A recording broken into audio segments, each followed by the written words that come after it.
اعوذ باللہ من الشیطان الرجیم بسم اللہ الرحمن الرحیم۔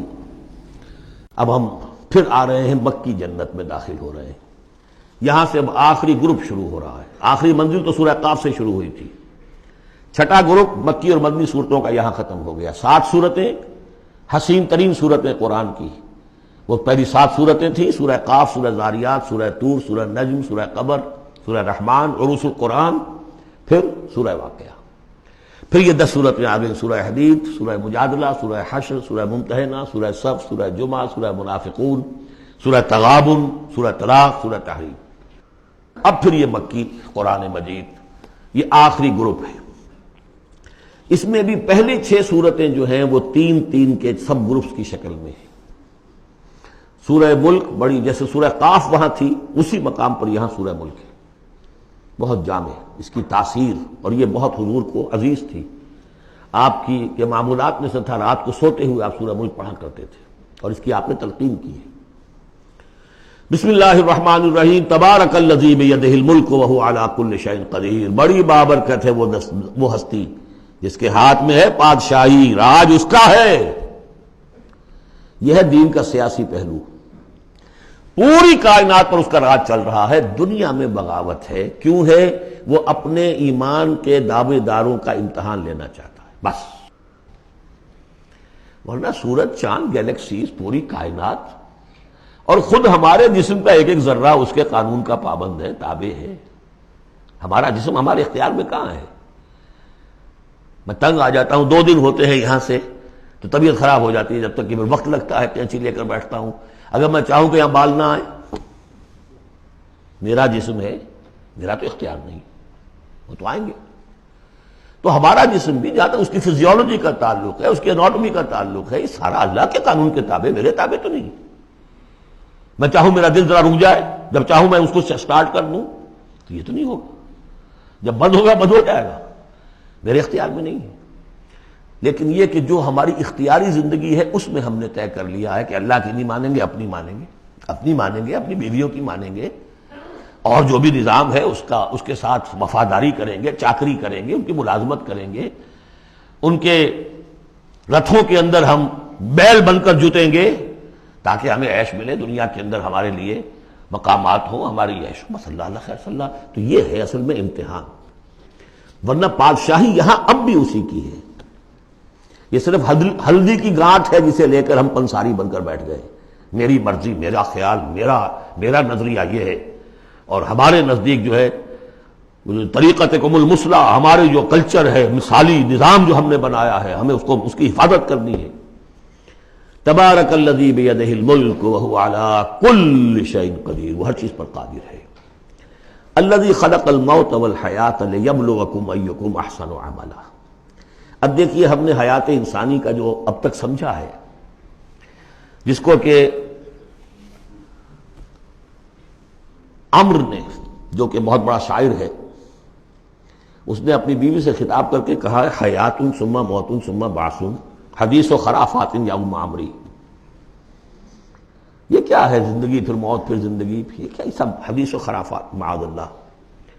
ہم نے بھی دیکھا، پہلے کنتم امواتا فاحیاکم ثم یمیتکم ثم یحییکم ثم الیہ ترجعون۔ یہ وقفے کیوں ڈالے گئے؟ یہ موت کا وقفہ کیوں ڈال کر زندگی کا ایک حصہ نکال دیا علیحدہ؟ 30 40 50 60 سال یہ دنیا کی زندگی، پھر موت کا وقفہ۔ موت ایک زندگی کا وقفہ ہے، یعنی آگے بڑھیں گے دم لے کر۔ کیوں؟ اس کی حکمت بتائی جو ہم پڑھائیں سورہ واقعہ میں۔ قدرنا بینکم الموت، تمہاری ہی زندگی کا تسلسل ہے جس میں ہم نے ایک وقفہ موت کا ڈال دیا ہے۔ کیوں ڈالا ہے؟ خلق الموت والحیاۃ لیبلوکم ایکم احسن عملا۔ یہ جو چنک علیحدہ کیا ہے، یہ اس لیے کہ تمہاری آزمائش ہو، امتحان ہو، تمہیں جانچا جائے۔ وہ 3 گھنٹے کا امتحان ہوتا تھا جو دیتے تھے تم کبھی اسکولوں میں، اب یہ 30 برس کا سمجھ، اور واقعی 30 برس ہی ہوتے ہیں آدمی کے پاس۔ پہلی زندگی کے 20 25 برس ویسے گزر گئے، شعور ہی ابھی نہیں ہے، اور پھر ایک خاص عمر کے بعد جو ہے آزاد ڈھیلے پڑ گئے، اور پھر یہ کہ لا یعلم من بعد علم شیئا، 30 نہیں ہوں گے 40 مل جائیں گے آدمی کو، کام تو یہی ہوتا اس کی زندگی کا۔ لیکن اس لیے ہے لیبلوکم ایکم احسن عملا، تاکہ تمہیں جانچے پرکھے دیکھے تم میں سے کون ہے اچھے عمل کرنے والا۔ اب دیکھیے علامہ اقبال کی جو نظم ہے زندگی کے موضوع پر، واقعہ یہ ہے کہ بہت چوٹی کی چیز ہے، بہت عمدہ چیز. تو اسے پیمانہ امروز فردا سے نہ ناپ، جاویداں پہم دواں ہر دم جواں ہے زندگی. قلزم ہستی سے تو ابھرا ہے مانند حباب. جیسے سمندر میں ایک بلبلا سا ہوتا ہے، کتنی زندگی ہوتی ہے بلبلے کی. قلزم ہستی سے تو ابھرا ہے مانند حباب، اس زیاں خانے میں تیرا امتحان ہے زندگی. خلق الموت والحیات لیبلوکم ایکم احسن عملا. ہے کبھی جاں اور کبھی تسلیم جاں ہے زندگی. کبھی زندگی جان سے مترادف ہے، عبارت ہے، کبھی جان دینا اصل زندگی ہے. وَلَا تَقُولُوا لِمَنْ يُقْتَلُ فِي سَبِيلِ اللَّهِ أَمْوَاتٌ بَلْ أَحْيَاءٌ وَلَٰكِن لَا تَشْعُرُونَ. ہے کبھی جان اور کبھی تسلیم جان ہے زندگی. اصل زندگی جو ہے وہ جان دے دینے سے حاصل ہوتی. الذی خلق سبع سماوات طباقا، وہ اللہ جس نے بنائے 7 آسمان ایک دوسرے کے اوپر. آیات متشابہات میں سے ما تری فی خلق الرحمن من تفاوت، تم نہیں دیکھ پاؤ گے اللہ کی تخلیق میں کہیں کوئی فرق. اتنا محکم نظام ہے، اتنا محکم نظام. کیا کسی سائنسدان نے آج تک یہ بھی کہا کہ تخلیق میں یہاں نقص ہے؟ کسی نے کہا؟ زوالوجی کی فیلڈ میں یا باٹنی کی فیلڈ میں یا کسی اور فیلڈ میں، جیولوجی کی فیلڈ میں، ایسٹرونومی کی، کسی نے کہا ہے؟ ما تری فی خلق الرحمن من تفاوت فارجع البصر هل تری من فطور. پھر ذرا دوبارہ لوٹا لو اپنی نگاہ، دیکھ لو، ہر میدان میں دیکھ لو، کہیں تمہیں کوئی رکھنا نظر آتا ہے؟ اگر یہ تخلیق کامل ہے تو کامل حقیقت میں کون ہے؟ اس کا خالق، اس کا باری، اس کا مصور. بس یہ نظر نہیں آتا. سائنسدان سب کچھ دیکھ رہے ہیں، ڈھونڈنے والا ستاروں کی گزرگاہوں کا اپنے افکار کی دنیا میں سفر کر نہ سکا. بڑے بڑے صاحب بصیرت و بڑے بڑے عقل مند اپنی ناک پتلے کے پتھر سے ٹھوکر کھاتے ہیں.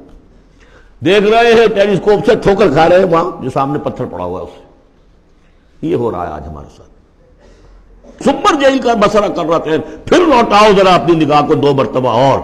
ینقلب الیک البصر خاسئا وہو حسیر. تمہاری نگاہ تھک ہار کر لوٹ آئے گی، تمہیں ہماری تخلیق میں کہیں کوئی رکھنا، کوئی دراڑ نظر نہیں آئے گی. صدق اللہ العظیم.